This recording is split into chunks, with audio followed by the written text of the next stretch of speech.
I thought we talked about this last night, Connor, that why was Troy Franklin dropping? Like, I don't understand why Troy Franklin was dropping. It seemed weird to me. But when you think about, think about Joe Burrow and Jamar Chase, right? I mean, like reuniting a talented wide receiver with his college quarterback often works out. And so Sean Payton early in day 3, getting Troy Franklin, reuniting him with Bo Nix, who, I think it's a great landing spot. Offensive-minded coach who's obviously had a lot of success in terms of throwing the ball down the field. And you think about his competition for targets. Yes, you've got Cortland Sutton there, who's been on the trade block who's been rumored to be traded. So we'll see what happens if Sutton is still a Bronco come September. But even if Sutton is there, it's Marvin Mims, who we love Marvin Mims, but Marvin Mims, for whatever reason, couldn't get in the field last year. Then it's Josh Reynolds, he of dropping on 4th and 2. Tim Patrick off of a major injury. Like, the fact of the matter is Sean Payton wants to be a pass-first offense. There should be plenty of targets to go around. And so Bo Nix, who obviously has a tremendous amount of rapport with Troy Franklin, I thought this was an amazing landing spot for Franklin. Good pick for the Broncos as Sean Payton revamps this offense. I thought that was just a home run, especially on day 3. Great value.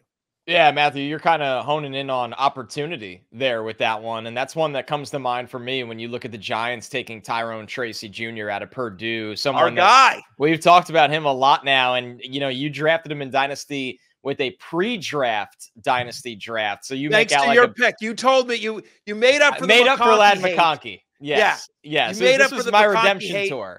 You gave, I got to give full credit to Connor Rogers. Connor Rogers gave me Tyrone Tracy. And I was just like, I don't know, it feels a little early. And you're like, just trust me. Do not leave your draft without Tyrone Tracy. This is what Connor Rogers said to me over text. We have a secret text, Jay Croucher. Screw you. Yeah, I was gonna say. So just me and Connor. What the hell is this? And on our secret text thread that doesn't have Jay on it or producer Damien, he's telling me, do not leave your draft without Tyrone Tracy. I think you should take him here.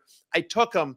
And the best feeling in any draft is when the text thread or the DMs blow up saying, F you, Barry, screw you. That was my guy. That was my next pick. How dare you? They were all so bitter. I give full credit to Connor Rogers. Thank you very much. Tyrone Tracy.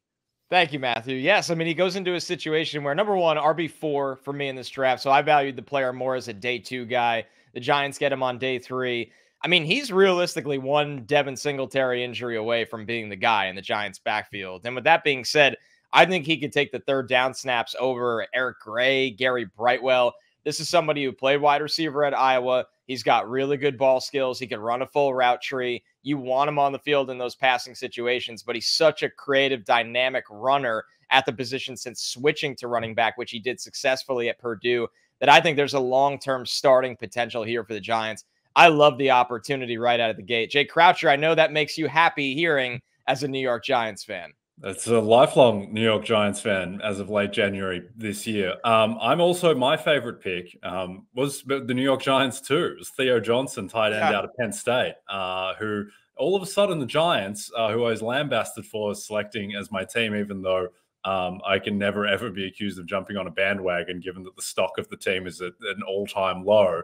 But now adding Neighbors, also solidifying at running back, and now adding Theo Johnson, where I think the thing here is that just with opportunity, like we don't know if Darren Waller is going to play football next year. Yeah. Theo Johnson is just going to be the starting tight end for the New York Giants. I know that doesn't, on paper, that doesn't sound amazing. It's like being the starting tight end for the Carolina Panthers, which I'm going to get to as well. But I think we forget that 2 years ago, this Giants offense was perfectly fine with Daniel Jones playing really well, having the best season of his career under Brian Daboll. I think the offensive line is going to be in a much better spot this season than last, and just with Neighbors spacing the field as well. I mean, Connor, what do you think of Theo Johnson? What do you think of the fit? Well, I think number one, the fit you like because Daboll will understand how to use a weapon like this with the height at 6'6", the long arms, really good straight line speed. Not the twitchiest guy in the world, but keep the route tree simple for him. Have him run the seam, utilize him in the red zone. This is someone that did catch 7 touchdowns at Penn State, but the overall reception total and target share was not very high. So I look at Theo Johnson and I like the effort as a blocker. He's really gotten a lot better as a blocker over the last year or two there. So it was kind of puzzling why Penn State didn't utilize him as much as they should have.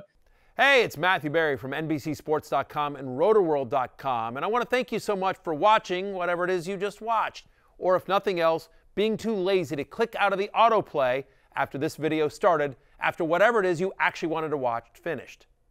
But now that you're here, I'd like to take a moment here to ask you respectfully now, okay? I'm asking you respectfully to subscribe to the NFL on NBC YouTube channel. You'll get the latest Roto-World fantasy news headlines, all sorts of great shows, including my own Fantasy Football Happy Hour. So go subscribe now. Again, I'm asking respectfully.